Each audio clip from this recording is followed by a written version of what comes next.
We've got season previews, 3 coaches coaching for their reputations, and who are the real surprise teams in the Power 4 conferences. This is That College Football Show. Let's go.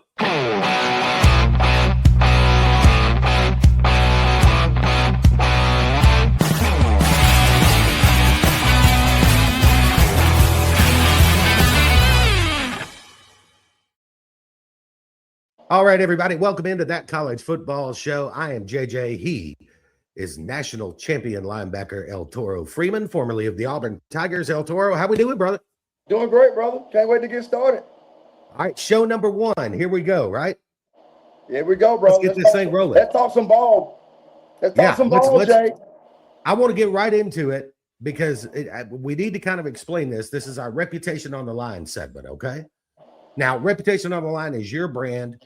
You started it. Tell us what it means. Reputation on the Line is a motivation reminder that drives you to be the best at what you do. Simple as that, Jay. That's a pretty good one, man. That's it, baby. That's it. and I'm here to tell you, if you're not standing on the line of your reputation, we're going to let you hear about it on That College Football Show. 10 toes down, right? All right, here we go.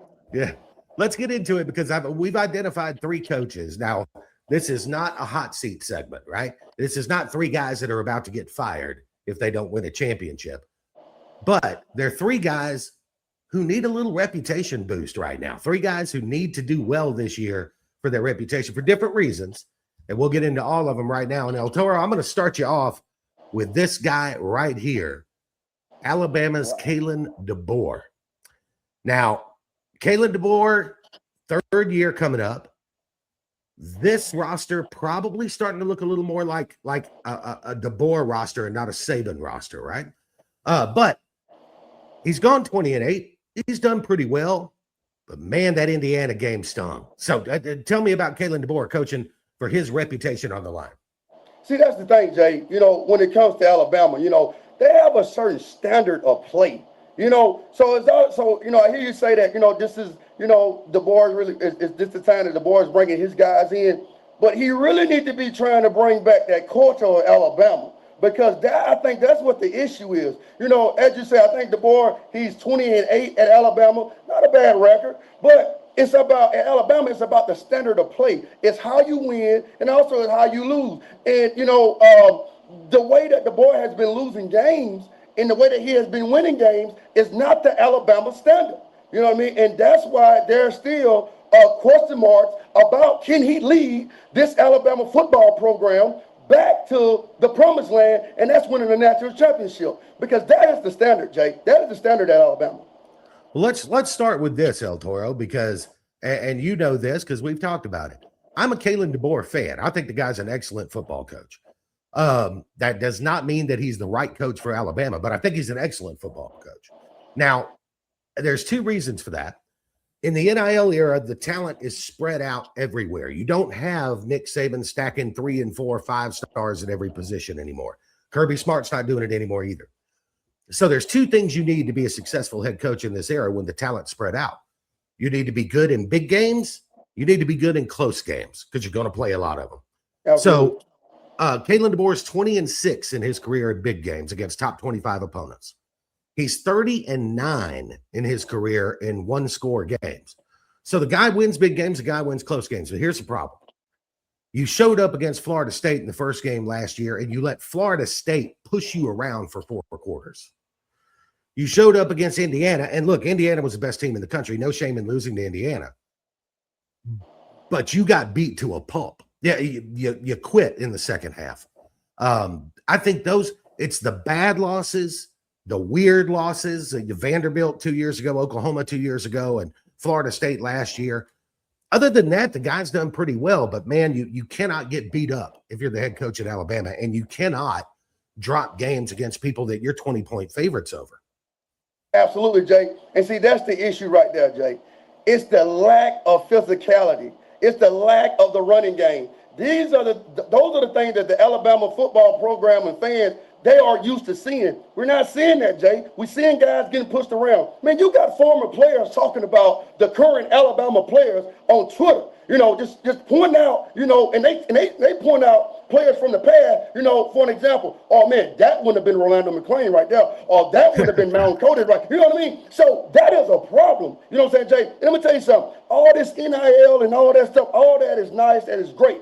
But I'm going to tell you one thing, Jay. One thing you cannot lose is the standard of play. You cannot lose that. You understand what I'm saying? And that's what the Alabama football program is built off of. Blue collar, hard nose, punch you in the face, hit you in the mouth, bite on the mouthpiece, and let's go to war. That's their mentality, Jay. And let me tell you something, Jay. I had the opportunity to play against Alabama for 3 years. Okay. Yep. And let me tell you something. I'm not scared of a snake. You hear me? I ain't scared of anything. But the respect that I had for that team when I came out that tunnel, man, to see them in that uniform, to see them, Jay, it made me swallow my spit because I knew, Jay, and I looked at my teammates, we look at each other, hey, man, we finna go to war. I don't know how this game gonna end up, but I know one thing, Jay, we're not coming off this field clean. You understand what I'm saying? There's gonna be some paint shedded on our uniform. There's gonna be some blood shedded. It's gonna be an all-out war. I do not see teams fearing Alabama anymore. That is a problem, Jay. That is a problem. Now the question is, this is the question. Okay. Can Deboer recruit? He's going to recruit. He's at Alabama. That tradition is never going anywhere. He's going to get the players. Okay. Funding. They have no problem with NIL funds. That's going to be there, Jay. But can you bring back the culture? Can you bring back the physicality, the style of play that the Alabama fans expect every Saturday, Jay? I'm going to say this one thing, and I'm going to turn the mic back over to you, Jay. Let me tell you about wins and losses with Alabama. Alabama fans, I feel, could lose a game 10-9 and be ready to go next day, support one another. Okay, that was a close game. However, but they will be upset if they win a game 41-39. That will be an issue with them, Jay. Because it's not the standard. So the boy right now, everybody, we can talk about his record. He's a good coach. He can coach football. Hell, he got hired at Alabama. You think they're gonna bring in a coach that can't coach? But can you keep that standard of play? That's the question, Jay. That's the question that that I think I have, and also the fans are concerned about, because they're gonna have the players, Jay, but the standard has to come back. The physicality is a must, Jay. You have to run the football. Haven't seen it, Jay. I don't think there's any doubt. 126 in the nation last year. It was one of the worst rushing performances in Alabama history. And we'll see. He made a lot of changes. We're going to do a preview on him later on before the season starts. But he made some changes. We'll see if those work. We'll get more in depth on those at another time. But it's I think a defining season for DeBoer going forward. It's not so much the record, but how they look doing it. Correct. It's going to matter. Correct, all right, I Jay. want to get into the second guy because this is an interesting one. Again, this is not a hot seat list, but a coach with his reputation on the line. Let me introduce you to Clemson's Dabo Swinney. Dabo Swinney has not one, two national titles. He's played for what, 4 of them, I guess. Playoff appearances, ACC championships. He's a Hall of Fame coach whenever he hangs it up. He's also only in his mid-50s, and he's like 23-14 in the last 3 years. It's not the Clemson that he built, and he built it. He created it, but it's not the Clemson that he built. His reputation's absolutely on the line. Without a question, Jay. Clemson was a team that, they had brought that same dominance. They were building that same dominance as you see the team that we were just talking about earlier, Alabama. They brought that. But now, we're not seeing that. And I think one of the biggest issues with Clemson is their inconsistency at quarterback play.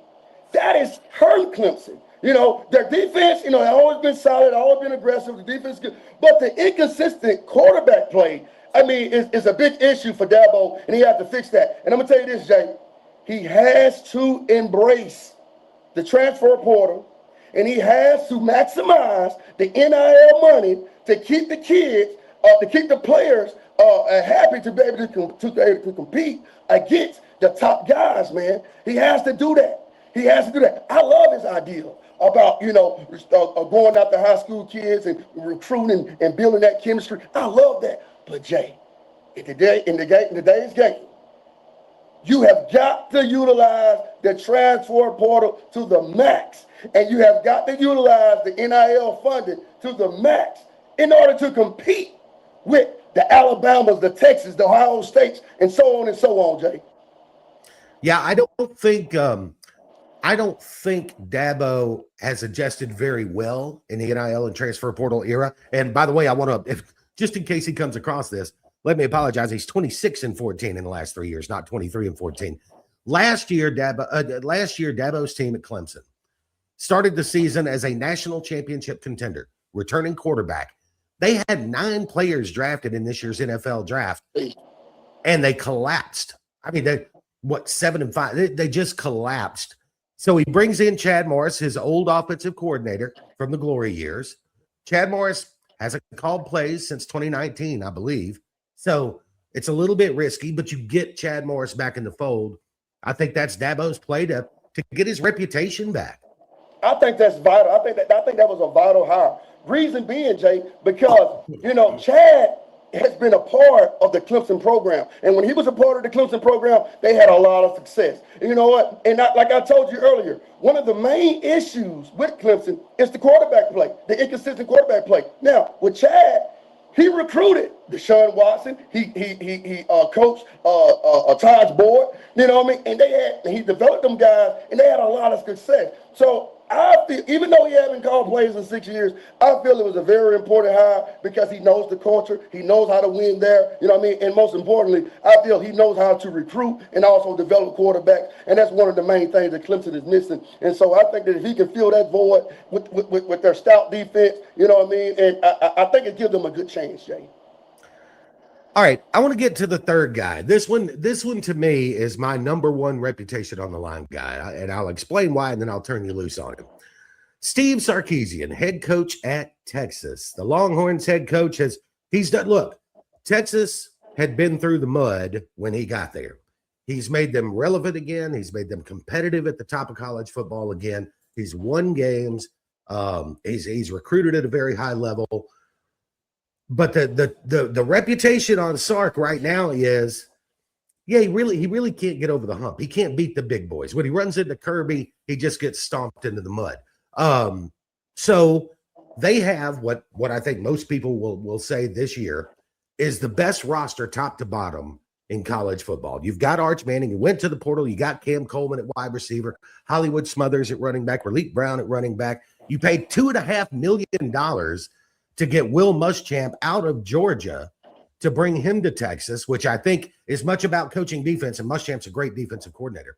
I think it's as much about Muschamp being knowledgeable about Georgia as it is about him being knowledgeable about defense. Because if they're going to get over the hump, they got to get past Georgia, and they haven't been able to do that. Sark needs, I think, to find himself in the national title game. Jay, it's not a thing. It's not a thought. I know he needs to find himself in the national championship game. You know, with everything, with all the resources that he had, the players, the funding, everything. I mean, this team right here, Jay, I mean, they are set to win it all on paper. Okay, and let me tell you something, Jay. It may not be now or never for Texas to win a national championship, but it is now or never for Steve Sarkisian at Texas to win the national championship. I mean, man, you got Will Muschamp, you got Cam Coleman, you got Hollywood, you got all these guys. I mean, you have it all. Now, one of the key things that I say, with Texas is they have to have a balanced rushing attack. You know what I mean? They have to have a balanced rushing attack. And also, and I know with Will Muschamp, the defense is going to be extremely aggressive.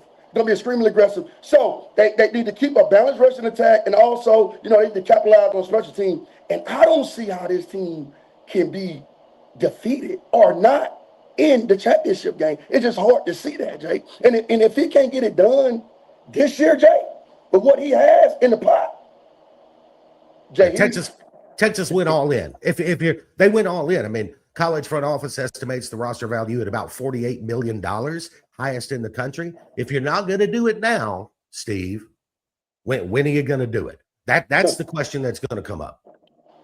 You're absolutely right, Jay. You're absolutely right, Jay, because you know, and you see this, and it's a scary thing too now, Jay, because all the fans' expectations is extremely high. You know what I'm saying, Jay? So, you know, that's a very sticky situation to be in, because you really have no room for error, you know. And so losing games that you don't supposed to lose, not good, Jay. Not being in the, not being in the national championship game, not good, Jay. You know what I mean? So, like I said before, Jay, Steve Sarkisian, I think this is his 6th year. I mean, there has been patience. There has been everything that you need to get this team back to the national championship game. You know what I mean? And if he can't do it this year, with everything that he has, Jay, it's going to be tough. It's going to be a tough time for Steve Sarkisian in Texas. Yeah. People start looking at you sideways. All right, before we wrap this up, here's a reminder for you. If you're out there watching this, do me a favor, like and subscribe to the channel, leave a comment, hit the notification bell, and make sure that you stay with us. Now, we've got a big, long show coming, so we got more stuff to get to. I do want to take a minute and thank our anchor sponsor, Glenn Smith Chevrolet GMC. You'll see their logo there on the screen. They are located in Opelika, Alabama, and people from all over Alabama and Georgia go to Glenn Smith because they have this monster selection. Trucks arriving almost daily. I've seen it. 500 to 600 vehicles on the lot and ready for immediate delivery. Chevy trucks, GMC trucks, the heavy-duty trucks, plus cars, great used inventory too. GlennSmith.com, GLYNN Smith.com. That's going to do it for the Reputation on the Line segment, but we got more.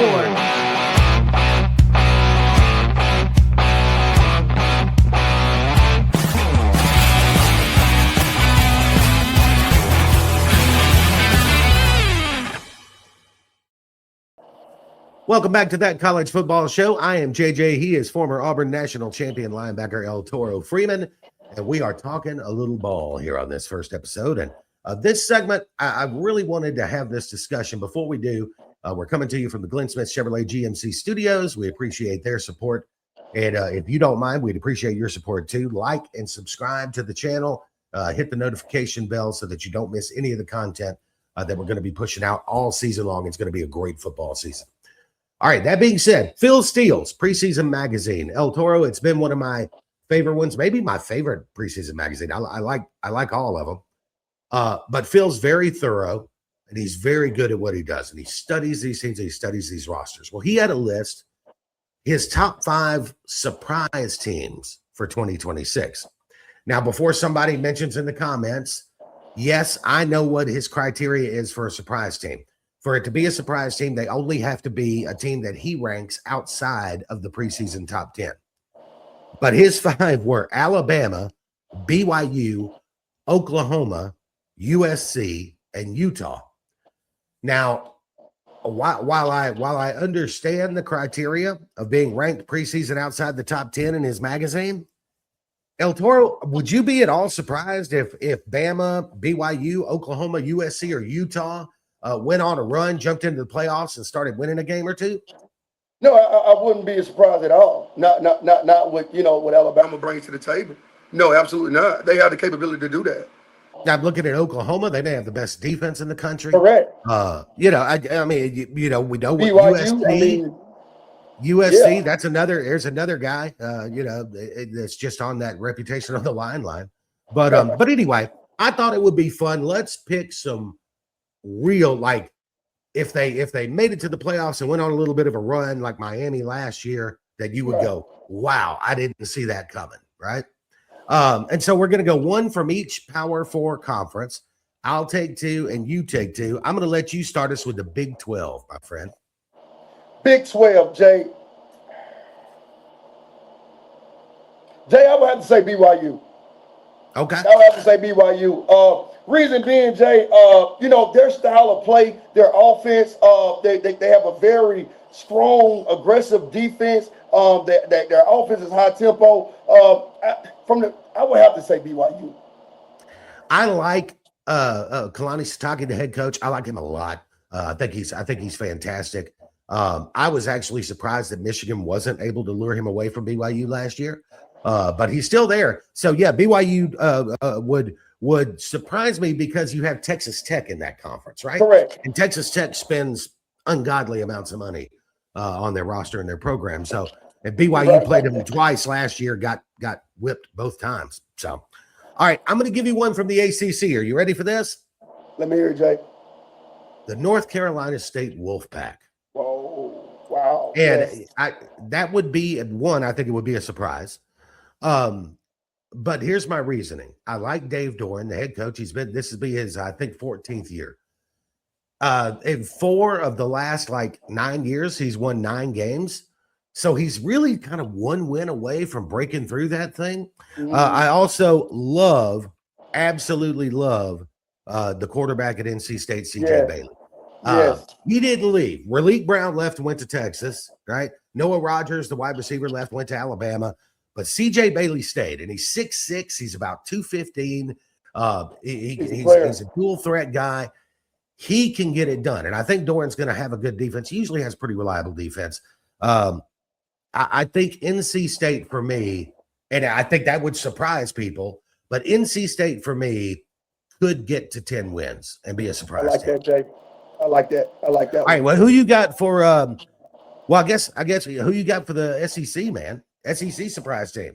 Hey, Jay, I got to go to the swamp, man. The Florida Gators, man. And reason being, Jay, they have the talent. They're going to get the talent. You know what I mean? But when you got a guy that coming in to be that leading the Gators, with Coach Summerall, oh my goodness, man. I just think his whole energy, his presence would just ignite that team, man. And what they already have on the roster, Jay, man, they can be extremely scary and dangerous. I think the first thing that Summerall did that impressed me was the coordinator hires. You bring in Buster Faulkner from Georgia Tech, one of the best play callers in college football. And then you bring in Brad White from Kentucky. Interesting stat on Brad White. 3 of the last 6 years, Kentucky has had no offensive help at all, and he's put together top 25 defenses. So he's had top 25 defenses without top 25 players. Now he's going to have top 25 players. What's he going to do with that? So, yeah, I like that. I like that pick. I think the Gators, they're kind of one of mine I'm keeping an eye on too. All right, I'm gonna finish this up with the Big Ten. So we know about Ohio State. Indiana's the defending national champion. I don't know if anybody'd be surprised if Kyle Whittingham turned Michigan around this fast. We know that a lot of people are expecting big things from USC this year. Some people are even demanding big things. We know Oregon may have the second best roster in the sport behind Texas. But here's one that I don't think people are talking enough about. And that's the Washington Huskies. Because the Washington Huskies, Jed Fish, now in his 3rd year as the head coach there. Fish started his career under Spurrier. He's an offensive guy, knows what he's doing there. And when Lane Kiffin got the LSU job, Sam Leavitt was not the first quarterback he went after. Damon Williams at Washington was the first quarterback he went after. And he's going to remind you a lot of Trinidad Chambliss. I think Damon Williams, now they've got a pretty tough schedule, but they returned 4 offensive line starters. They returned Damon Williams. They had a top 5 defense in the league last year. I think Washington could be that Big Ten sort of, oh my gosh, didn't see that one coming sort of team. I like it, Jay. I like that one, bro. I like it. Hey, surprise teams, man. It's only a surprise if it surprises you, right? Right. I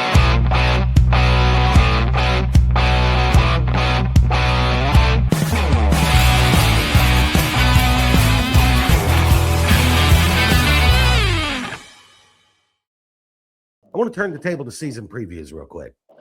Okay. I'm going to start with the Kentucky Wildcats. This is interesting to me, Eltoro. Tell me if you agree with this, because this is something just that I personally believe. I think when a new coach is hired, we always look back at what they've done in their past, and we try to figure out what to project. When a new coach is hired that's never been a head coach before, they don't have any losses. They've never been beat. They're undefeated, man. So Will Stein comes in, former Oregon offensive coordinator, highly decorated, very good at what he does, excellent play caller, good quarterback developer, but we've never seen him run a program. We don't know if he can do this. And Kentucky coming off of 5-7, they spent some money in the portal. Kentucky's looking to turn things around. What do you think about the Wildcats? I tell you what, Jay, the thing that Will Stein brings to Kentucky football, and it's one of the most key ingredients that you have to have when you're trying to rebuild a program, is the confidence and the belief that you can do it. And with him having that confidence and the players seeing him, and I mean, I'm telling you, he's not hiding it. He really believes that he can turn this thing around. I think that is key. I think he's like top 10 in the portal, if I'm not mistaken. You got that? So he already gets it. He already know exactly what he needs to do to get help. All right. And then he brought in a quarterback, highly recruited guy. Highly recruited guy coming out of high school. So he has some ability. And one of the key things that Will is known for, offense and development. And I think, with those ingredients right there, Jay, could be a surprise, man. Could be a surprise. They also went to the portal and stole Tennessee's left tackle and brought him in to protect Minchie's blind side. So I want to go through their schedule just real quick for the Wildcats. Youngstown State, I mean, that's a win. They get Alabama in Lexington. Will Stein would love to get that one. Don't know if they can, but he'd love to. Week 3, they go to Texas A&M. Come back home, they got South Alabama. Then they go on the road to South Carolina. They get LSU at home. On the road to Oklahoma. Vandy at home. Tennessee is on the road. Florida's at home. Missouri and Columbia. Finish it up with Louisville in Lexington. So, I mean, the schedule makers did not do them any favors, man. When you're playing, the best teams you're playing them at home, right? I'd rather give me the bottom 4 guys on my schedule at home and give me a chance to get some home wins, right? So, absolutely, schedule makers didn't help them, and we'll see if Will Stein can run a program. Again, you just don't know until you've done it. I say this all the time, El Toro, but coaches don't fail because they don't know football. Will Stein knows football.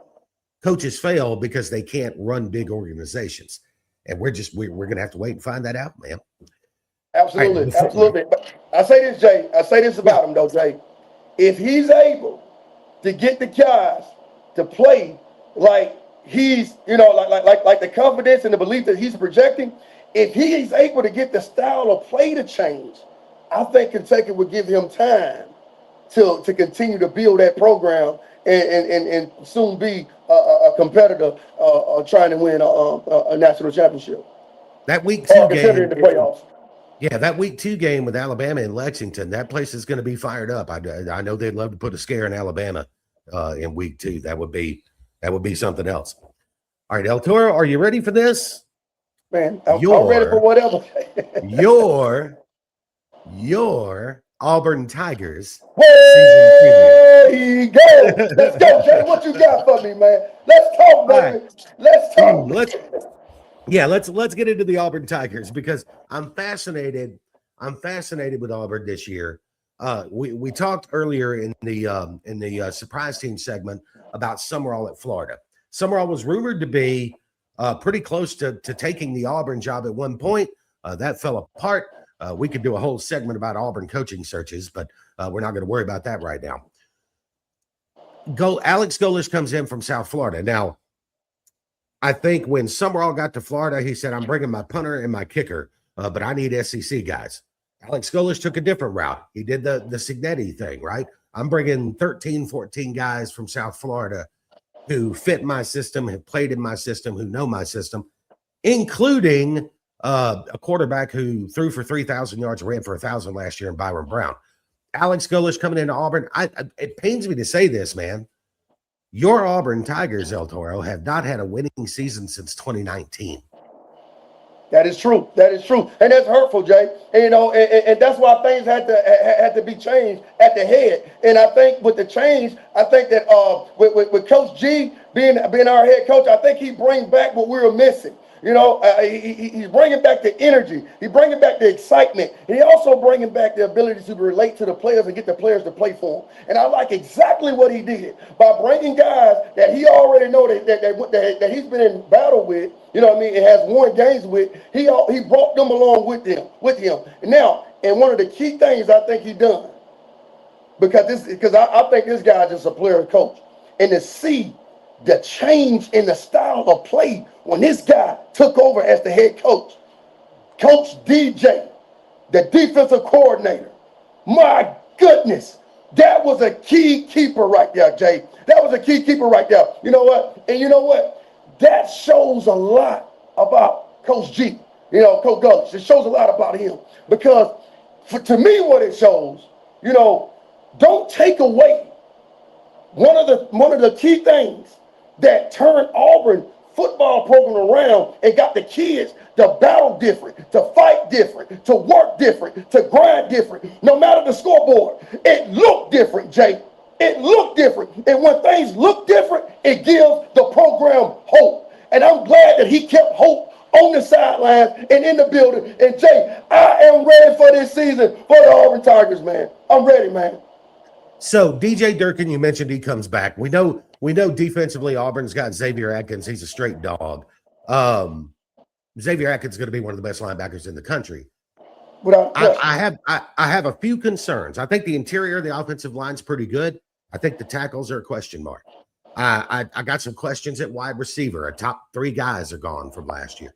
I got some questions at corner. Look, Auburn starting corners last year. One of them's going to be starting at Ole Miss this year. One of them's going to be starting in Florida. So I've got some questions at the interior of the defensive line. Malik Blockton's at LSU now. So there were some losses that I have questions about. But here's the biggest thing that I think, and you tell me what you think, but watching Auburn lose all these one-score games over the last, not 1 year, 2 years, 3 years, 5 years, watching them lose close games, you could almost feel the air being let out of the tire, right? Like, oh my gosh, close game, fourth quarter, we're going to blow it. Yeah, there's just not any real belief in what we're doing out here, You know what, Jay? You know what that shows right there? See, that don't shows a talent difference, because we're competitive, That shows what just needed to happen, and the coaching change. That's why I am excited about Coach G, because I think that he has the missing, he is the missing piece to get us over the edge where we are winning those close games. And by him keeping Coach DJ as defensive coordinator, I think that even put us in even greater favor to win those close games and to have a better season than we have been having previously. Continuity is going to have to help. Let's get into the schedule a little bit. We're not doing predictions today. We'll do that closer to the season. But just looking at the schedule, Eltoro, Auburn has to win that opener with Baylor. That was supposed to be a home game. They moved it to Atlanta for NIL money. If they were to mess up and DJ Lagway comes into Atlanta and Baylor has reborn DJ Lagway and he throws for 350 yards and Auburn gets beat, everybody's going to go, well, if you had left the game in Jordan-Hare, we would have won it. You know what I mean? Right. That Baylor game is critical. Florida in week 3. We mentioned John Summerall being a heavy candidate for the Auburn job. Now he comes to Jordan-Hare with his Florida team. I think that's a critical game. I think they could beat Vanderbilt at home. They got to go on the road to Tennessee. I think people are sleeping on Tennessee a little bit this year. They're at Georgia, at Ole Miss, they're at Alabama, they host LSU. Tough schedule, but I can look at it and you tell me how you feel about this, but if I'm Auburn this year, you want to win every game. But for crying out loud, get me a winning record for the first time in 6 years. Got to have a winning record, Jay. And most importantly, Jay, now don't get this twisted. Now, we play for championships. There ain't no doubt about that, But, Jay, it's Auburn football. You have to beat Alabama this year. In the store. You got to do it this year. This year. In Tuscaloosa. Jay, he has to do it. And I love how he brought the mentality. He has a Bama period. I love it, Jay, because he is going to emphasize the importance of what that game means to the Auburn family. There was a linebacker wearing number 21, outside linebacker from Alexander City, Alabama, playing in a game in Tuscaloosa 15 years ago this year. The last time Auburn beat Alabama, you're telling me Alex Golesh has to win that game? Well, I want the people to know that last guy to do that and that number 21 jersey was Eltoro Freeman. And yes, I'm telling you, Jay, he has to win that game this year because of the situation he's in, Jay. I don't, and it hurt for me to say this, Jay, but we 0-6 in the last 6 years. Okay, yeah. So, and I think that's why he even put an emphasis, on this game. You know what I mean? Sure. To get the kids, to understand the importance of the game, just for the Auburn family. You know what I'm saying? Just for this is for the family. You know what I mean? And so, he has to win that game. And if he does win that, when he does win that game, I think it'll put him in great position, man, moving forward. And in the rest of the history, Jay. Eltoro, I appreciate your dedication to your school, man. 5 minutes. Do you think it's impossible for the Auburn Tigers to roll in the Tuscaloosa, Auburn, Jordan Howard West to win the game? Do you think it's impossible? I do not because I watched a couple of years ago when Jalen Milrose throwing a Hail Mary to beat them, and I watched 4 overtimes a few years ago. So no, I don't think it's impossible at all. I think it's a heavy expectation on a first-year head coach. But I see where you're coming from. I'm not blind to it. I know we got to wrap it up, Jay. Yeah. But the culture, the understanding never changed, despite who's at the head coach. Every Auburn player know they must kick Alabama, you know what, and it will happen this year, Jay. Reputation on the line. That college football show. Hey, be sure to like, follow, and subscribe. Can't wait to talk more ball, Jay. All right, let's do this, man. If you're watching this, like and subscribe to the channel. Hit the notification bell. Make sure you don't miss anything. Follow us on social media at That CFB Show. And once again, we want to thank Glenn Smith Chevrolet GMC in Opelika, Alabama, glennsmith.com, GLYNNsmith.com. We are in the Glenn Smith Chevrolet GMC studios. They've got over 500 vehicles on the lot right now, ready for immediate delivery. Big discounts up to and over $10,000. Chevy trucks, GMC trucks, the HD stuff. The selection's just unbelievable. That's why people from all over the South shop at Glenn Smith. That's glennsmith.com, GLYNNsmith.com. Nice people, too. All right, Eltoro, this subject should be a fun one because everybody's got their list of who's the SEC's best quarterback. Boom, boom, boom. I want to do this one a little different. I want to break it down into categories, right? So we're going to go best NFL prospect, best dual threat quarterback, best pocket passer, most underrated quarterback, and biggest breakout candidate. Okay? All right. All right. Best NFL prospect quarterback in the SEC, in my opinion, is Arch Manning. Arch Manning. I agree. His last name's Manning. He's typical size. He's prototypical size for a quarterback. He's more athletic than either one of the other Manning quarterbacks that we watch play in the NFL. Can make every throw. And the last 6 games of last year, he started to look like a high draft pick. With the weapons around him this year, Arch could just be fantastic. Absolutely. I agree 100%, Jay. I can't argue that one, Jay. I agree 100%. All right. Moving on to best dual threat quarterback in the SEC. I don't think there's any argument on this one either, but maybe you disagree. Trinidad Chambliss.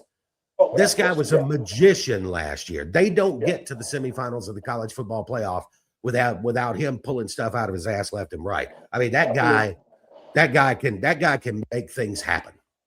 Baller, Jay. Straight baller. Yeah. If you're a defensive coordinator, I don't even know how you plan for him. You can't scheme against a guy like that, Jay. When you facing a guy like him, Jay, you just gotta, whatever he gets, you just gotta accept it and just play the next play, man. If Ole Miss wins 9 or 10 games this year, he might win the Heisman. Without a doubt or contradiction. Yeah. All right. Let's get into best pocket passer. I struggled with this one to come up with a candidate for it because I'm not going to name Arch. I've already named him best NFL prospect, so I'm taking him off the list. How about Gunnar Stockton at Georgia? Gunnar can run around a little bit. He struggles a little bit with downfield accuracy, deep accuracy, but I really struggle to come up with somebody else, at least somebody that we've seen play, right? Sam Levitt's kind of a runaround guy, You nailed it, Jay. You nailed it, Jay. And I think with another year under his belt, I mean, he only can get better. So, I mean, yeah, you nailed that one. I think Gunnar, if Gunnar can get a little better with the downfield ball, that Georgia could win a national championship this year. All right, most underrated. You're going to like this one. Are you ready? Most underrated SEC quarterback this year is Byron Brown of the Auburn Tigers. Yes, sir. I see people ranking him 8th, 9th, 10th in the league in the quarterback rankings, and I'm thinking, have you watched this guy play? Because I watched him play. I watched him damn near beat Alabama in South Florida. He's 6'3", he's like 235 pounds. He's a bowling ball out there. He has it all, man. And he can run. He's Tim Tebow, right? He's a right-handed Tim Tebow. Now, he does have a funny throw, but it gets there, Jay. So did Tim Tebow. Yeah, that's right. Absolutely. I mean, Byron Brown, I think people are sleeping on. I think this guy could be fabulous at Auburn. And if Auburn's going to get to that 7, 8, 9 win season that I think a lot of people are hoping for, he's going to have to be a big part of it. Oh, without question. All right, final one, biggest breakout candidate. I might surprise you with this one a little bit because I like this kid, and we've seen him play some last year. I think he's gonna completely blow up if he stays healthy and the team around him is good enough to help him out. And that's Kamario Taylor at Mississippi State. Oh, wow. He is going to remind you when you watch him play of Lenoir Sellers 2 years ago. He's about the same size. He runs just about as well. He's not the most accurate passer, at least he wasn't last year. But Jeff Lebby's a quarterback guy. And, this is a guy that Mississippi State spent money on. He was a 4-star recruit from the state of Mississippi a couple of years ago. The kind of quarterback recruit that Mississippi State hasn't been getting in a while. So if they can put something around him to help him out, I think Kamario Taylor could lead the Bulldogs to 6 or 7 wins, and that might be good enough for all SEC. Yeah, I love that one, Jay. Wow, I love that one because he has something to him, Jay. He has a lot to him, and so the pieces around him establish that's vital. That'll be vital. But I like it. I like that one, Jay. If Kamario doesn't work out, then I'm not sure Jeff Lebby works out either. If that makes sense. But that's a story for another time. El Toro, I got a fun segment for you because we're near the end of the show. Are you ready for fun? Let's do it. All right. We're going to do a lightning round. I've picked 2 teams. I need my pen. Hold on. All right. I'm going to get my pen because I'm going to mark them. All right. I picked 2 teams. The 2 teams I picked are 2 teams that a lot of people think are going to be contenders in the SEC this year. The Texas Longhorns and the LSU Tigers. So it's Texas LSU lightning round. No discussion, no explanation. I shoot you the choice. You give me the answer. Okay? All right. All right. Texas versus LSU lightning round. Pick one. Current quarterback, Arch Manning or Sam Levitt? Arch Manning. Historic quarterback, Vince Young or Jaden Daniels? Vince Young. Coach, Steve Sarkisian or Lane Kiffin? Lane Kiffin. Food, gumbo or barbecue? Barbecue. I think you got that one wrong. City, Baton Rouge or Austin? Baton Rouge. Bigger city, New Orleans or Dallas? Dallas. Power back, Leonard Fournette or Ricky Williams? Leonard Fournette. And who has more wins in 2026? Texas. All right, so in the lightning round, Texas got 1, 2, 3, 4, Jay. 5. Yeah, Texas wins the lightning round, man. But Jay, I screwed up. I screwed up, Jay. I don't know how I did not say gumbo for Louisiana, man. I mean, that is Jay. I can't let that. I can't let that go, Jay. You know, so you must add this, Jay. Gumbo, Louisiana, guys. I'm sorry, I screwed up. Like that is just. I mean, that's a no-brainer. Look, I love barbecue, as you can tell, but gumbo, man, that's my jam right there, man. Without a question. Gumbo. Hey, listen, if you've been watching the show, we appreciate you watching. Like, subscribe to the channel, hit the notification bell. Like us on social media, too. Follow us there at That CFB Show. Which coach is under the most pressure this year? Who's got the most reputation to save? Which surprise teams did we miss? How about the Auburn, Kentucky season previews? What did we get wrong? Who is the SEC's best quarterback, in your opinion? Leave it in the comments because we'd love to hear from you guys. Thanks again to Glenn Smith Chevrolet GMC. Thank you to the great Eltoro Freeman. Eltoro, thank you, man. Well, no problem, brother. Hey, until next time, remember, to know ball is to love ball.